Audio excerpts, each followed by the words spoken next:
तो कैसा चल रहा है पढ़ाई आप लोगों का? बढ़िया। चलिए आज हम शुरू करेंगे राइबोसोम्स। सेल ऑर्गेनेल्स में अपना नेक्स्ट सेल ऑर्गेनेल्स जो है वो क्या है? राइबोसोम्स। तो हेडिंग देंगे राइबोसोम्स। ठीक है।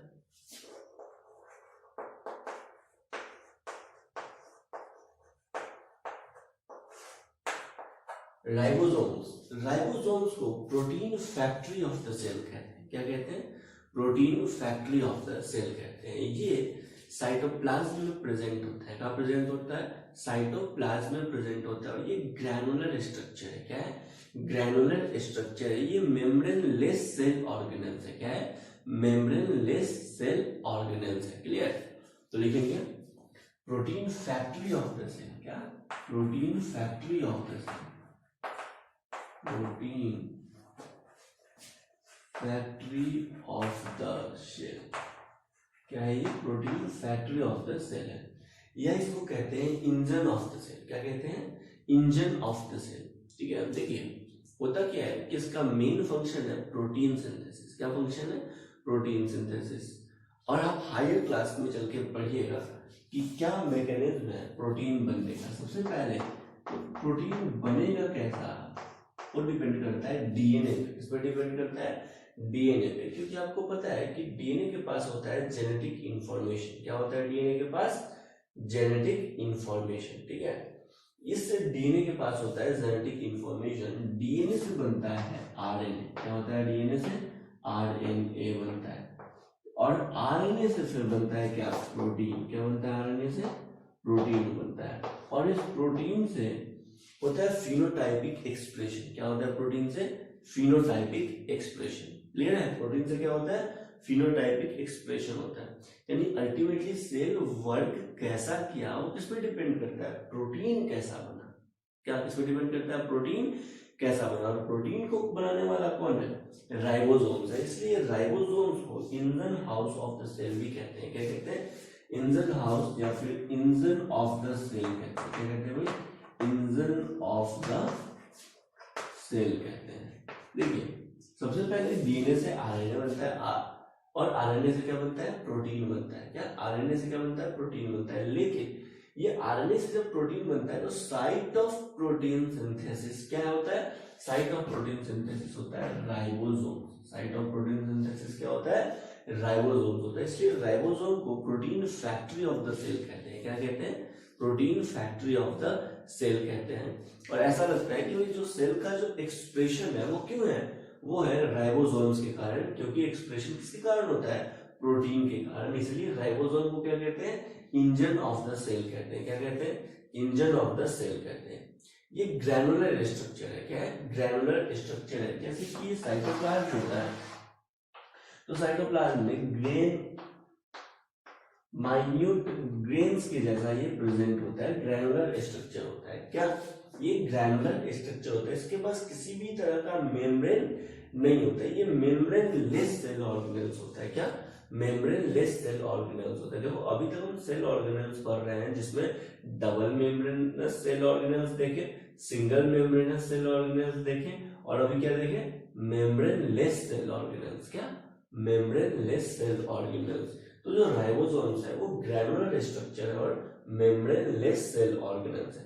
देखिए डीएनए, आरएनए और प्रोटीन ये ना आपको पता है डीएनए से आरएनए बनता है। इसको कहते हैं ट्रांसक्रिप्शन। क्या कहते हैं?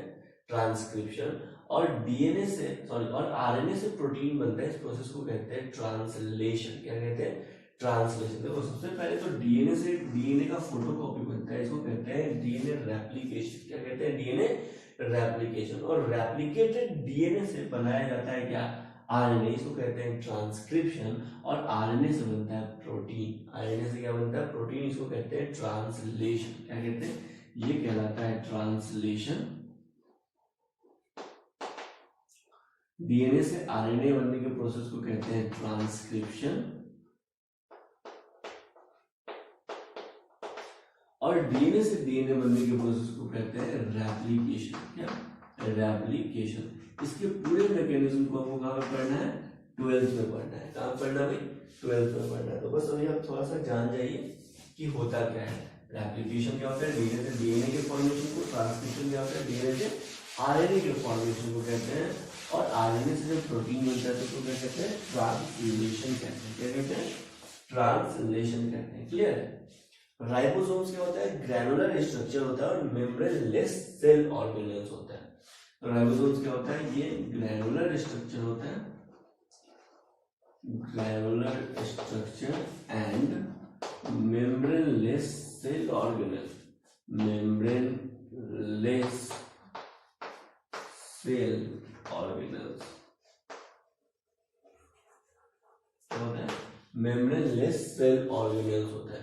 आपको पता है राइबोसोम्स को सेल में सबसे पहले ऑब्जर्व करने वाले साइंटिस्ट कौन थे, यानी सबसे पहले राइबोसोम को ऑब्जर्व कौन किया, जॉर्ज पैलाडे ने किया। किसने किया, जॉर्ज पैलाडे ने किया। इसलिए राइबोसोम्स को प्लैडे पार्टिकल भी कहते हैं। क्या कहते हैं, प्लैडे पार्टिकल भी कहते हैं। तो राइबोसोम्स का दूसरा नाम क्या होता है, प्लैडे पार्टिकल। क्यों, क्योंकि सबसे पहले ऑब्जर्व किसने किया, जॉर्ज पैलाडे ने किया। कब किया, 1953 में किया। कब किया, 1953 में किया। तो नेक्स्ट पॉइंट में लिखेंगे ऑब्जर्व बाय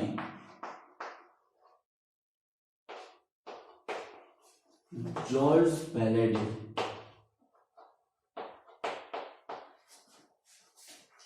इसीलिए राइबोसोम्स को क्या कहते हैं, प्लैडे पार्टिकल भी कहते हैं। क्या, प्लैडे पार्टिकल भी कहते हैं। तो ऑब्जर्व बाय जॉर्ज पैलाडे कब, 1953 में किया। कब, 1953 में किया इसको ऑब्जर्व। नेक्स्ट पॉइंट पे आइएगा, ये बना होता है आरएनए और प्रोटीन का। इसका बना होता है आरएनए और प्रोटीन का बना होता है। ठीक है, आपको इसको ध्यान रखना है कि राइबोसोम्स किसका बना होता है। तो राइबोसोम बना होता है आरएनए और प्रोटीन का बना होता है। किसका, आरएनए और प्रोटीन का। देखो राइबोसोम प्रोटीन बनाता है, लेकिन बना किसका होता है, आरएनए और प्रोटीन का बना होता है। किसका बना होता है, आरएनए एंड प्रोटीन का बना होता है। तो made up of RNA and protein.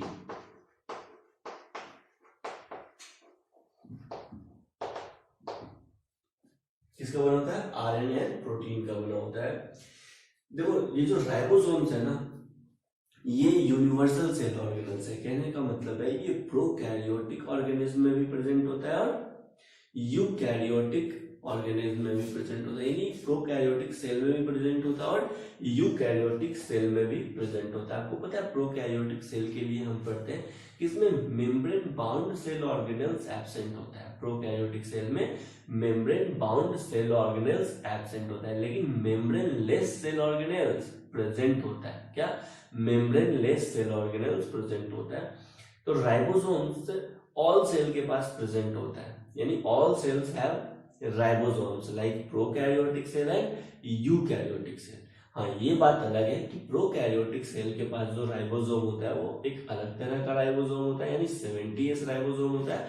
और यूकैरियोटिक सेल के पास अलग तरह का राइबोसोम होता है, 80S राइबोसोम होता है। लेकिन राइबोसोम प्रोकैरियोटिक सेल में भी प्रेजेंट है और राइबोसोम यूकैरियोटिक सेल में भी प्रेजेंट है। तो नेक्स्ट पॉइंट पे लिखेंगे राइबोसोम्स। नेक्स्ट पॉइंट में लिखो all cell have ribosomes, all cell have ribosome, all cell have ribosomes like prokaryotic and eukaryotic cell, like prokaryotic and eukaryotic cell।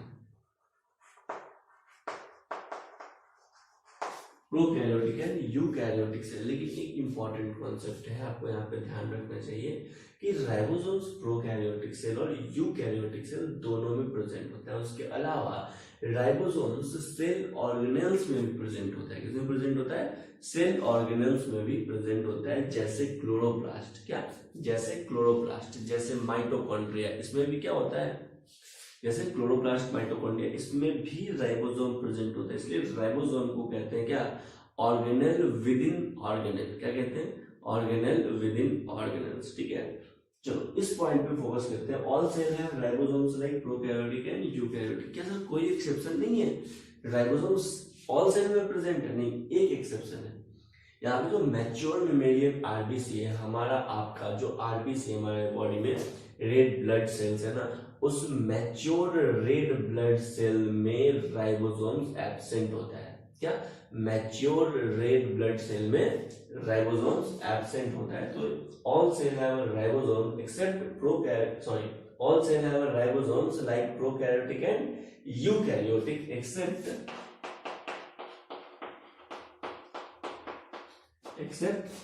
mature mammalian RBC.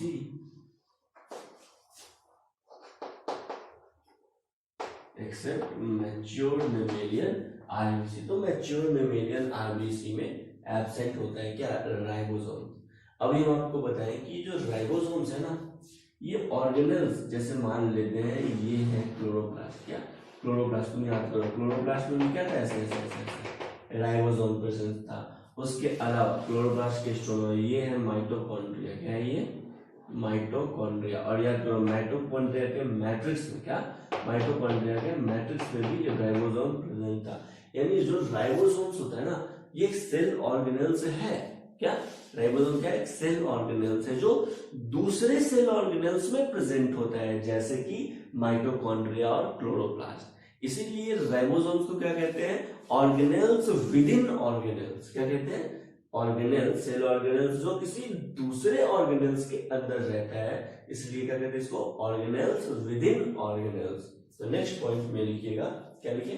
Ribosomes are called organelle within organelles. क्यों? क्योंकि ribosome ऐसा cell organelles है, ठीक है, जो किसी दूसरे cell organelles में प्रेजेंट होता है। क्लियर? तो नेक्स्ट पॉइंट में लिखेंगे राइबोसोम्स आर कॉल्ड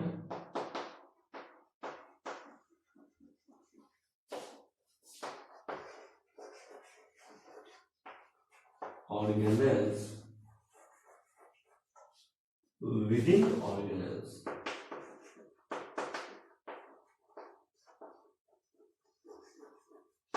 ये पॉइंट इंपॉर्टेंट है भाई। ऑर्गेनल्स विद इन ऑर्गेनल्स किसको कहते हैं? तो आपका आंसर रहना चाहिए राइबोसोम्स। किसको कहते हैं? राइबोसोम्स को कहते हैं। आपको पता है राइबोसोम्स के पास दो सब यूनिट होता है। क्या? राइबोसोम्स के पास दो सब यूनिट होता है, या ऐसा कहें कि राइबोसोम दो सब यूनिट से मिलकर बना होता है। एक होता है लार्जर सब यूनिट और दूसरा होता है स्मॉलर सब यूनिट। क्या? लार्जर सब यूनिट और स्मॉलर सब यूनिट। ये होता है मान लो स्मॉलर सब यूनिट और उसके नीचे होता है ये लार्जर सब यूनिट। ठीक है? तो स्मॉलर सब यूनिट और लार्जर सब यूनिट से मिलकर क्या बना होता है? राइबोसोम्स बना होता है। ठीक है? नेक्स्ट पॉइंट में लिखिएगा ribosomes have two subunit, smaller subunit and larger सब यूनिट।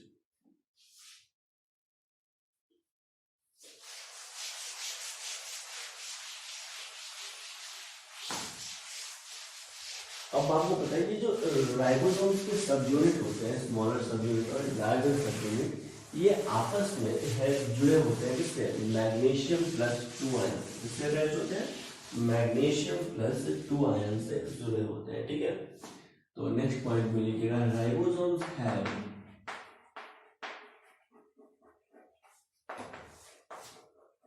टू सब यूनिट।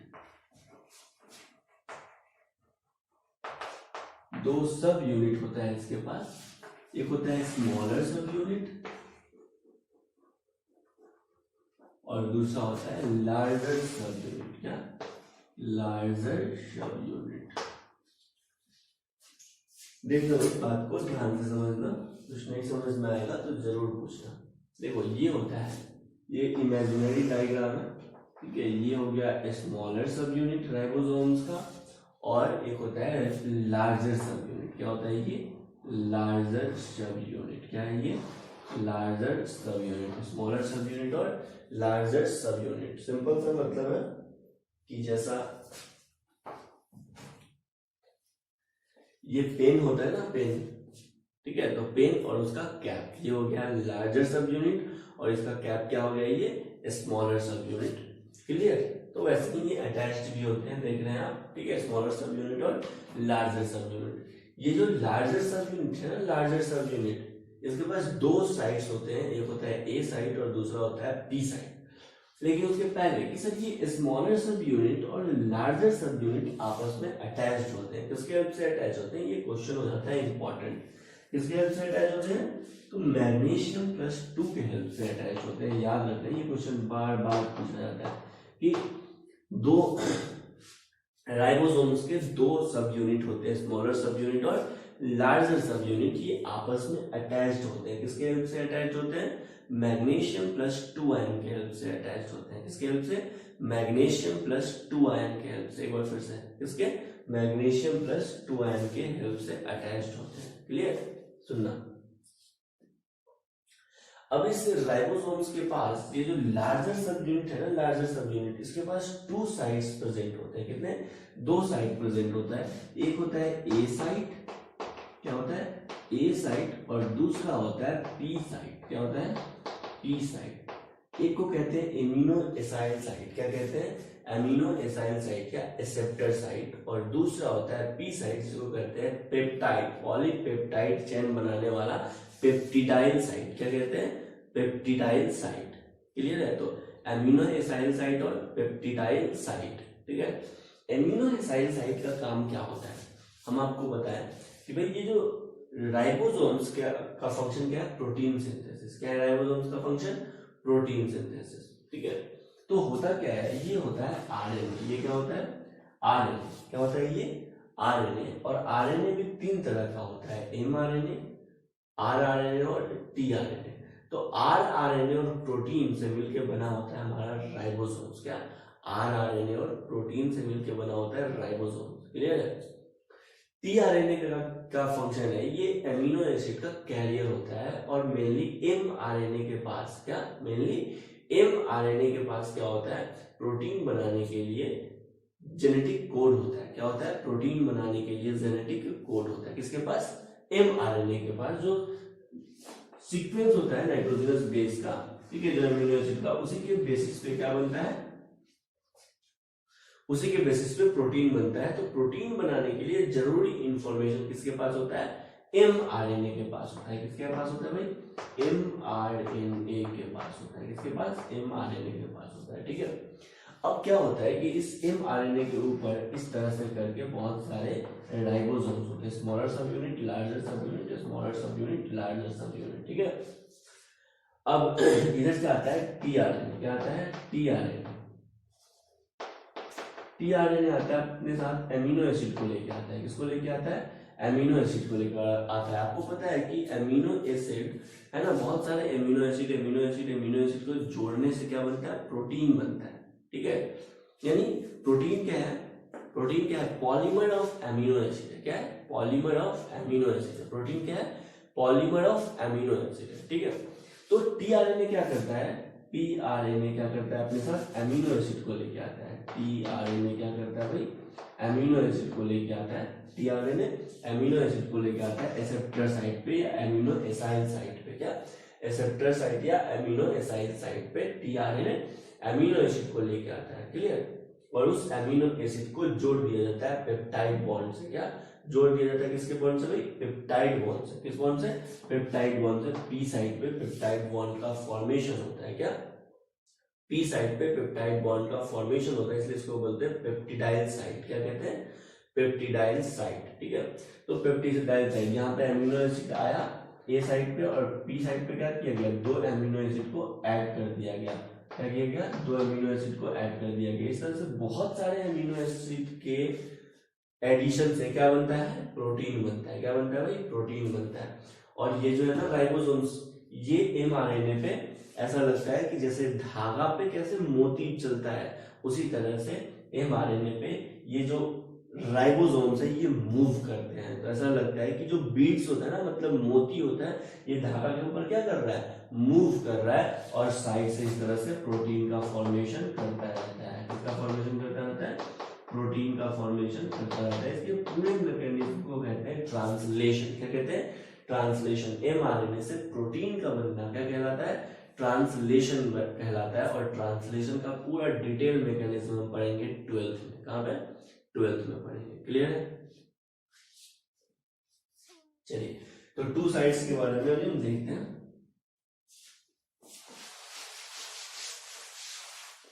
नेक्स्ट पॉइंट क्या था अपना?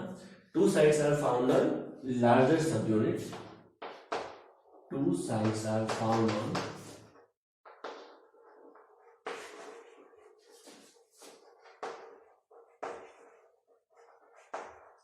larger subunit,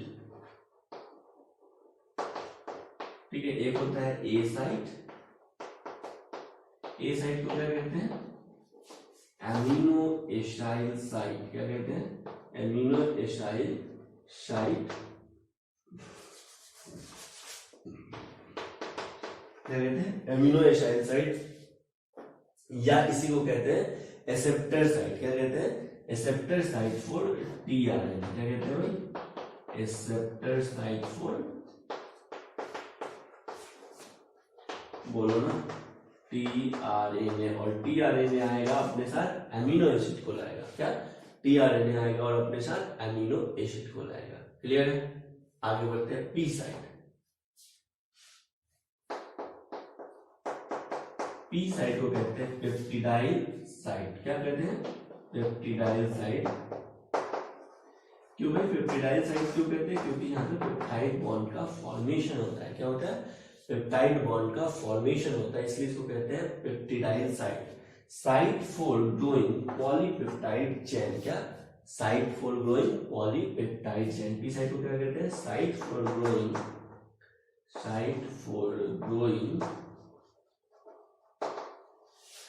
polypeptide chain.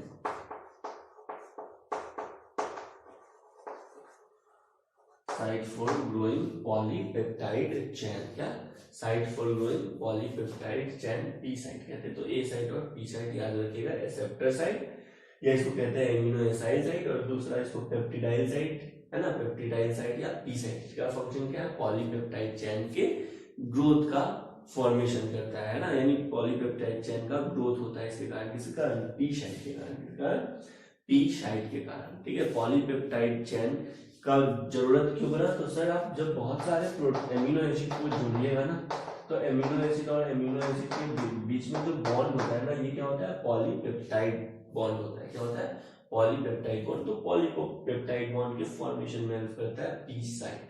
Clear है? टाइप्स ऑफ राइबोसोम्स, अब हम क्या पढ़ेंगे, टाइप्स ऑफ राइबोसोम्स, है ना। दो तरह के राइबोसोम्स होते हैं, एक होता है प्रोकैरियोटिक राइबोसोम और दूसरा होता है यूकैरियोटिक राइबोसोम। नेक्स्ट हेडिंग लीजिएगा, types of ribosomes.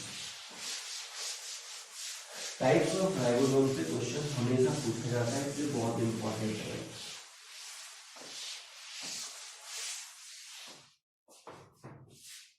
Next heading लेंगे क्या, टाइप्स ऑफ राइबोसोम।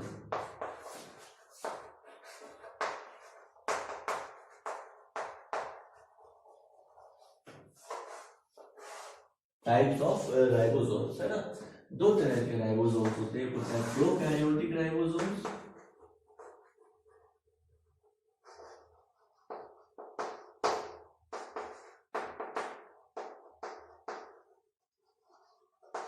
और दूसरा होता है यूकैरियोटिक राइबोसोम्स, क्या, यूकैरियोटिक राइबोसोम्स।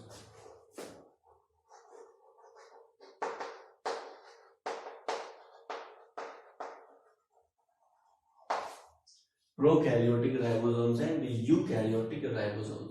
जो प्रोकैरियोटिक राइबोसोम्स होता है ना, उसको कहते हैं 70S राइबोसोम्स, क्या कहते हैं भाई, 70S राइबोसोम्स। और जो यूकैरियोटिक राइबोसोम्स होता है उसको कहते हैं 80S राइबोसोम्स, क्या, 80S राइबोसोम्स। सर ये 70S राइबोसोम्स जो है ना, ये भी सर इसके पास भी दो सब यूनिट होगा, बिल्कुल इसके पास भी क्या है, दो सब यूनिट है, एक लार्जर सब यूनिट है और दूसरा स्मॉलर सब यूनिट है। जो लार्जर सब यूनिट है वो 50S होता है, क्या होता है, लार्जर सब यूनिट क्या होता है, 50S टाइप का होता है, और स्मॉलर सब यूनिट 30S टाइप का होता है, क्या होता है, 30S टाइप का होता है। आप कंफ्यूज हो गए कि सर 50S और 30S क्या होना चाहिए, 80S। तो भाई ये मैथ नहीं है, ये क्या है, बायोलॉजी है। वैसे भी बायोलॉजी वाले का मैथ इतना खराब होता है। खैर, दूसरा यूकैरियोटिक, भाई याद रखना कि 70S राइबोसोम्स के दो सब यूनिट होते हैं, लार्जर सब यूनिट और स्मॉलर सब यूनिट।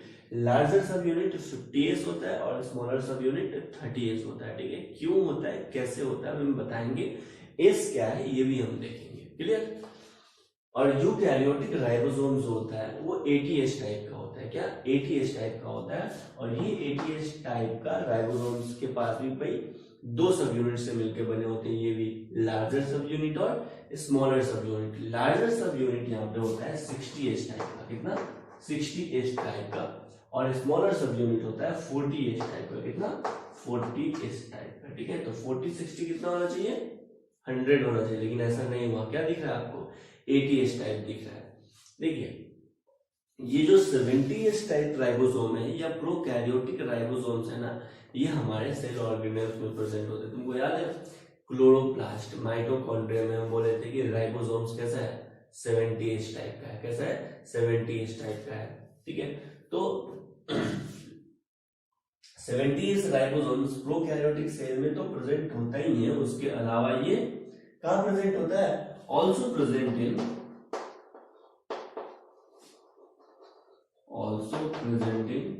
क्लोरोप्लास्ट एंड माइटोकॉन्ड्रिया का। क्लोरोप्लास्ट एंड माइटोकॉन्ड्रिया दोनों जगह ये प्रेजेंट होता है। क्लियर है? चलिए अब बात आता है कि सर एस क्या है। तो एस क्या है भाई? एस है स्वेडबर्ग यूनिट। क्या है? Svedberg unit. इसको कहते हैं स्वेडबर्ग कोफिशिएंट। क्या? स्वेडबर्ग यूनिट या स्वेडबर्ग कोफिशिएंट इसको कहते हैं। ये बताता है सेडिमेंटेशन रेट को। किसको बताता है? सेडिमेंटेशन रेट को बताता है। तो एस क्या है? स्वेडबर्ग यूनिट है या सेडिमेंटेशन कोफिशिएंट है या सेडिमेंटेशन रेट है। ये इनडायरेक्टली राइबोसोम्स के पार्टिकल का डेंसिटी मेजर करता है। क्या? ये इनडायरेक्टली राइबोसोम्स पार्टिकल का क्या करता है? ये इनडायरेक्टली राइबोसोम पार्टिकल का डेंसिटी मेजर करता है। क्या? डेंसिटी मेजर करता है और साइज मेजर करता है। क्या? डेंसिटी मेजर करता है और साइज मेजर करता है। देखते हैं कैसे। आप इमेजिनेशन कीजिए, आपको पता है ना सेडिमेंटेशन कोएफिशिएंट या सेडिमेंटेशन क्या होता है। जैसे ये हो गया पानी, इस पानी में अगर आप बालू डालते हैं ना, बालू का कण, कोई कण छोटा सा, तो वो कितने देर में इसकी पेंदी में आएगा, ये कहलाता है सेडिमेंटेशन। क्या कहलाता है? सेडिमेंटेशन। कितने देर में वो सरफेस से कहाँ पे आ जाएगा? इसके बॉटम पे आ जाएगा। तो सरफेस से बॉटम तक कोई पार्टिकल आता है तो कहते हैं भाई पार्टिकल क्या कर रहा है? सेडिमेंट कर रहा है। क्या कर रहा है? सेडिमेंट कर रहा है। क्या कर रहा है? सेडिमेंट कर रहा है। ठीक है, तो 70S अगर है यानी कि डेंसिटी और साइज उसका क्या है? कम है। वैसा राइबोसोम्स का पार्टिकल जिसका डेंसिटी और साइज कम है। और 80S अगर है राइबोसोम्स, इसका मतलब उसका डेंसिटी और उसका साइज जो है ना वो अधिक है। एस क्या बताता है? एस क्या होता है? तो एस डिनोट करता है सेडिमेंटेशन रेट। क्या? Sedimentation rate. सेडिमेंटेशन रेट या इस क्या बताता है? ये है स्वेडबर्ग यूनिट। क्या किसको दिखाता है भाई? Svedberg unit. स्वेडबर्ग एक साइंटिस्ट है। ये स्वेडबर्ग यूनिट को दिखाता है। किसको दिखाता है भाई? स्वेडबर्ग यूनिट को दिखाता है या सेडिमेंटेशन रेट को दिखाता है। अल्टीमेटली एस है ना, ये क्या है? इनडायरेक्टली मेजरमेंट है। क्या? राइबोसोम्स पार्टिकल का इनडायरेक्टली मेजरमेंट है। किसका? डेंसिटी और साइज का। किसका? डेंसिटी और साइज का। तो नेक्स्ट पॉइंट में लिखेगा एस क्या करता है? It indirectly measure density and size of particle. It indirectly major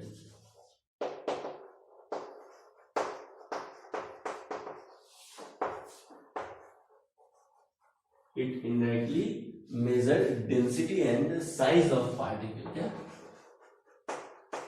Density and size of particle.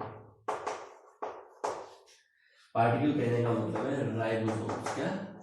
Ribosomes. तो राइबोसोम्स के डेंसिटी और राइबोसोम्स के साइज का इनडायरेक्टली मेजरमेंट है। क्या? एस। अगर 80S है तो इसका सेडिमेंटेशन रेट क्या है? अधिक है और साइज क्या है? बड़ा है। और 70S है तो इसका सेडिमेंटेशन क्या है? कम है और साइज क्या है? छोटा है। क्लियर है यहाँ तक? अब बात आता है कि सर कैसे? क्या 70S जो है ना वो 50S और 30S से मिलके बना है। जैसे मान लो, सिंपल सा मतलब है कि ये जो है ना, ये पेन का ढक्कन और ये पेन। क्लियर? देखो होता क्या है, पेन और उसका ढक्कन एक साथ अगर हम पानी में गिराते हैं तो सेडिमेंट करते हैं। वो इमेजिनरी और हाइपोथेटिकल कॉन्सेप्ट है जो हम आपको बताया। मान लो ये पेन है ढक्कन के साथ, ये लार्जर सब यूनिट और ये क्या हो गया, स्मॉलर सब यूनिट। क्या? लार्जर सब यूनिट और स्मॉलर सब यूनिट। इस पूरे पेन को अगर इसे हम पानी में डाल दिए ना तो ये सेडिमेंट कर गया। कितने समय में? मान लेते हैं 70 मिनट में, है ना, 70 मिनट में। ठीक है, 70 मिनट में ये सेडिमेंट कर गया। लेकिन सिर्फ स्मॉलर सब यूनिट को अगर हम पानी में डालते हैं ना तो ये कितने देर में सेडिमेंट किया? 30 मिनट में। किसमें? कितने मिनट में भाई? 30 मिनट में सेडिमेंट किया। क्लियर? और सिर्फ लार्जर सब यूनिट को वाटर में डालते हैं तो कितने देर में सेडिमेंट किया? बोलो ना, 50 में। कितने में? 50 में। तो देखो अगर इस पेन को सिर्फ डाल रहे हैं तो 50 सेकेंड में या 50 मिनट में सेडिमेंट कर रहा है। ढक्कन को डाल रहे हैं तो 30 मिनट में। और दोनों को अगर हम साथ में डालते हैं ना तो ऐसा नहीं है कि 50 और 30 80 मिनट में सेडिमेंट कर रहा है। ये कितने मिनट में सेडिमेंट कर जा रहा है? बोलो ना, 70 मिनट में सेडिमेंट कर रहा है। तो ये कॉन्सेप्ट है। समझ में आ गया? समझ में आ गया? चलिए, इसी तरह से एटीएस का भी कॉन्सेप्ट सेम है कि भाई जब इस पूरे राइबोसोम्स को पानी में डाल रहे हैं तो कितने देर में? 80 मिनट्स में सेडिमेंट कर रहा है। लेकिन सिर्फ लार्जर सब यूनिट को डाले तो 60 और सिर्फ स्मॉलर को डाले तो 40 में किया। और दोनों को जब साथ में डाले तो एटीएस आया। क्लियर है? क्लियर है? ठीक है, तो ये एस क्या है? स्वेडबर्ग कोफिशिएंट है। क्या भाई? स्वेडबर्ग कोफिशिएंट या स्वेडबर्ग यूनिट है, या इसको कहते हैं सेडिमेंटेशन रेट। ये एस क्या मेजर करता है? इनडायरेक्टली मेजर करता है। किसको मेजर करता है भाई? राइबोसोम्स के डेंसिटी और साइज को मेजर करता है। किसको? डेंसिटी और साइज को मेजर करता है। आगे बढ़ते हैं। आगे एक टर्म है जिससे हमेशा क्वेश्चन आता रहता है। ठीक है, और ये जो टर्म है पॉलीराइबोसोम्स कहलाता है। क्या कहलाता है? पॉलीराइबोसोम्स, या इसको कहते हैं एर्गोसोम्स। क्या? पॉलीराइबोसोम्स क्या कहते हैं? एर्गोसोम्स कहते हैं, जो कि आपको डिटेल में समझ में आएगा, विजुअलाइज होगा 12th क्लास में। ठीक है, तो नेक्स्ट हेडिंग दीजिएगा पॉलीराइबोसोम्स। एक पॉइंट है, हेडिंग नहीं। पॉलीराइबोसोम्स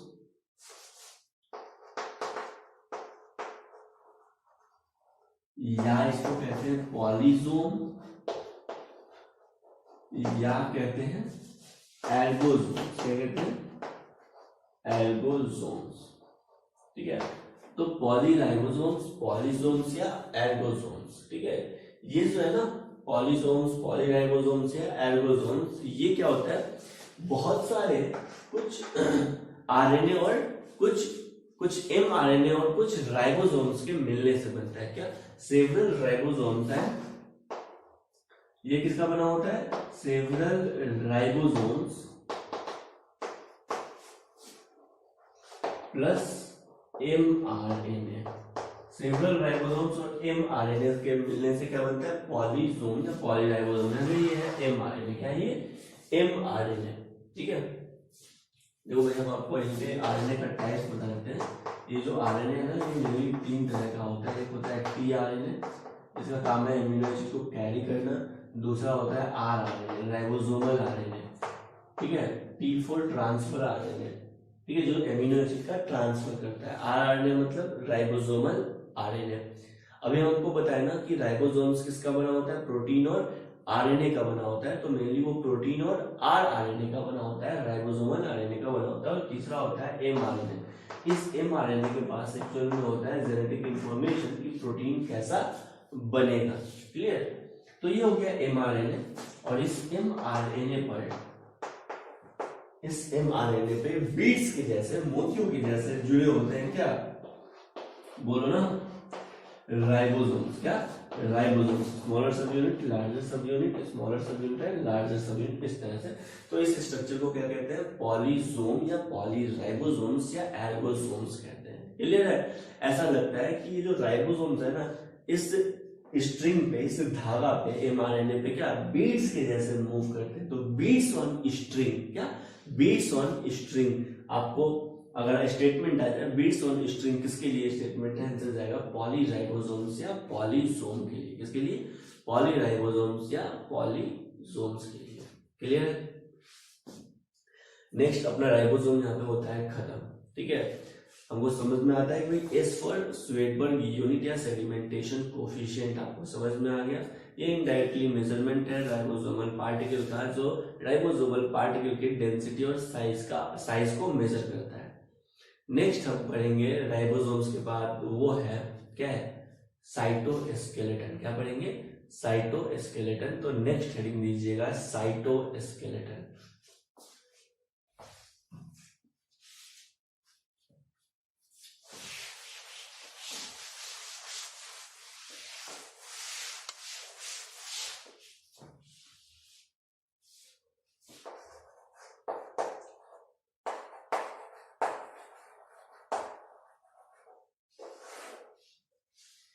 देखो साइटोस्केलेटन, अब हमारा स्केलेटन क्या करता है, भाई, तो वो मैकेनिकल सपोर्ट प्रोवाइड करता है। क्या, मैकेनिकल सपोर्ट प्रोवाइड करता है। जो मेरा बॉडी का शेप है, जो हाथ का शेप है, वो क्यों है मेंटेन, हमारे स्केलेटन के कारण मेंटेन है ना। आज हम मूव कर पा रहे हैं किसके कारण, स्केलेटन भी उसमें इंपॉर्टेंट रोल प्ले करता है, ठीक है। तो साइटोस्केलेटन भी सेल को मैकेनिकल सपोर्ट प्रोवाइड करता है। साइटोस्केलेटन भी सेल को मैकेनिकल सपोर्ट प्रोवाइड करता है। साइटोस्केलेटन के कारण सेल में मोटिलिटी होती है। क्या होती है, मोटिलिटी होती है। और साइटोस्केलेटन के कारण सेल का जो शेप है वो मेंटेन रहता है। क्या, सेल का शेप मेंटेन रहता है। क्लियर है। तो नेक्स्ट पॉइंट में लिखेंगे साइटोस्केलेटन। और ये साइटोस्केलेटन बना किसका होता है, ये बना होता है नेटवर्क ऑफ प्रोटीन का। किसका बना होता है, नेटवर्क ऑफ प्रोटीन का बना होता है।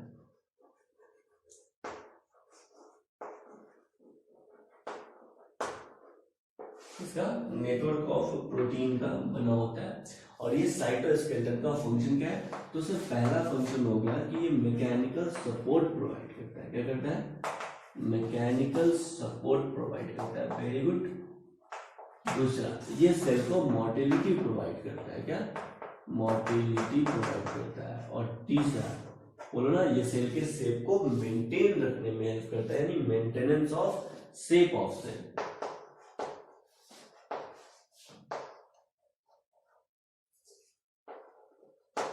Maintenance of shape of cell. क्या, maintenance of shape of cell, ठीक है। इस साइटोस्केलेटन में हम क्या क्या पढ़ेंगे, साइटोस्केलेटन में हम पढ़ेंगे microtubules, microfilament, cilia and flagella. क्या क्या पढ़ेंगे, microtubules, microfilament, cilia and flagella. आज हम पढ़ेंगे microtubules and microfilament. Next class में हम पढ़ेंगे सीलिया एंड फ्लैजिला। क्लियर। तो नेक्स्ट हेडिंग देंगे क्या, माइक्रोट्यूब्यूल्स। क्या, माइक्रोट्यूब्यूल्स।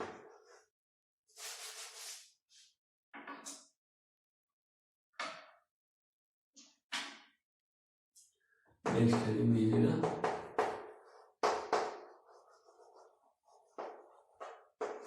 माइक्रोट्यूब्यूल्स। क्या, माइक्रोट्यूब्यूल्स। ये जो माइक्रोट्यूब्यूल्स है, ये कॉन्ट्रैक्टाइल प्रोटीन का बना होता है। किसका, कॉन्ट्रैक्टाइल प्रोटीन का बना होता है। और किसका बना होता है, ट्यूबुलिन का बना होता है। किसका, ट्यूबुलिन प्रोटीन का बना होता है। ट्यूबुलिन क्या है, कॉन्ट्रैक्टाइल प्रोटीन है। क्या है, कॉन्ट्रैक्टाइल प्रोटीन है। देखो बस यही बात इंपॉर्टेंट है, आपसे सिंपल पूछ लिया जाएगा कि ये माइक्रोट्यूब्यूल किसका बना होता है, आंसर चला जाता है ट्यूबुलिन प्रोटीन का बना होता है। किसका, ट्यूबुलिन प्रोटीन का बना होता है। ये माइक्रोट्यूब्यूल का फंक्शन क्या है आगे, तो माइक्रोट्यूब्यूल जब सेल डिवीजन हम पढ़ेंगे, क्या पढ़ेंगे, सेल डिवीजन, एक सेल से दो सेल का कैसे फॉर्मेशन होता है। तो जब सेल डिवीजन हम पढ़ेंगे ना, वहां पे हम आपको बताएंगे ये माइक्रोट्यूब्यूल स्पिंडल फाइबर का फॉर्मेशन करता है। किसका फॉर्मेशन, स्पिंडल फाइबर का फॉर्मेशन करता है। स्पिंडल फाइबर क्या है, तो ये कॉन्ट्रैक्टाइल प्रोटीन है जो क्रोमोसोम को एक दूसरे से अलग करता है। क्या, क्रोमोसोम को एक दूसरे से अलग करता है। क्लियर। जैसे दो मतलब वन पेयर ऑफ क्रोमोसोम होते हैं, उनको अलग करता है, एक क्रोमोसोम इधर और एक क्रोमोसोम इधर, इस तरह से। तो स्पिंडल फाइबर का ये फंक्शन है। और स्पिंडल फाइबर का फॉर्मेशन कब होता है, सेल डिवीजन के समय। तो स्पिंडल फाइबर बनता किससे है, तो इसी से बनता है। किससे, माइक्रोट्यूब्यूल से या ट्यूबुलिन प्रोटीन हम बोले। ये जो माइक्रोट्यूब्यूल है, किसका बना होता है, कॉन्ट्रेक्टाइल प्रोटीन ट्यूबुलिन का बना होता है। किसका बना होता है? कॉन्ट्रेक्टाइल प्रोटीन ट्यूबुलिन का बना होता है। तो नेक्स्ट पॉइंट में लिखिएगा made up of contractile protein tubulin, microtubules made up of contractile protein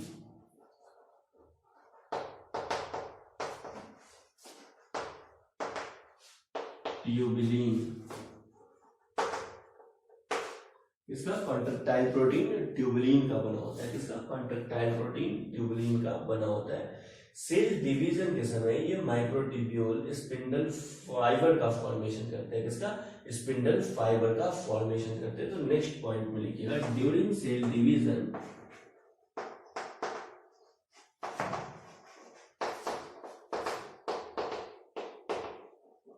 या during cell division microtubule form.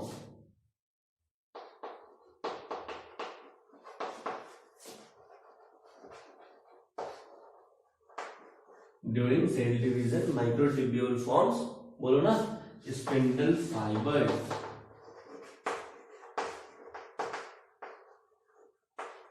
Clear है? नेक्स्ट माइक्रोट्यूब्यूल हो गया। अब में बस यही इंपॉर्टेंट रखना है यहाँ, एक तो ट्यूबुलिन प्रोटीन का बना होता है और सेल डिवीजन के समय ये स्पिंडल फाइबर का फॉर्मेशन करता है। नेक्स्ट माइक्रोट्यूब्यूल के बाद हम पढ़ेंगे क्या? माइक्रोफिलामेंट। क्या पढ़ेंगे? Microfilament.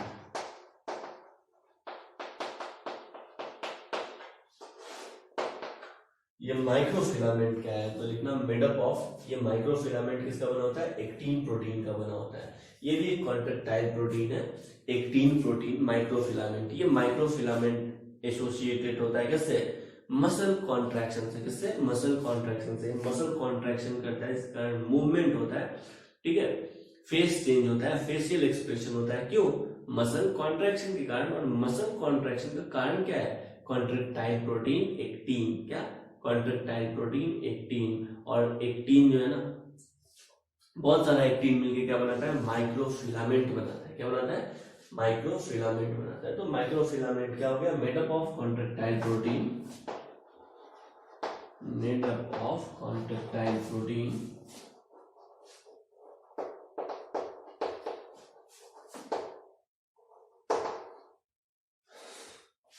Microfilament made up of contractile protein. और कौन से कॉन्ट्रेक्टाइल प्रोटीन? एक्टिन। ये इंपॉर्टेंट है। अगर सिंपल क्वेश्चन पूछा जाएगा कि भाई ये जो माइक्रोफिलामेंट है ये किसका बना होता है? एक्टिन का। माइक्रोट्यूब्यूल किसका बना होता है? ट्यूबुलिन का। बस इसी तरह का क्वेश्चन यहाँ से पूछा जाएगा, ठीक है। माइक्रोट्यूब्यूल सेल डिवीजन के उसमें क्या बनाएगा? Spindle fibre. Actin is related with, बोलो ना, मसल कॉन्ट्रैक्शन, ठीक है। तो माइक्रोफिलामेंट एक्टिन का बना होता है which concern with muscle contraction, which concerned with या which is related with muscle contraction, which is related with muscle contraction।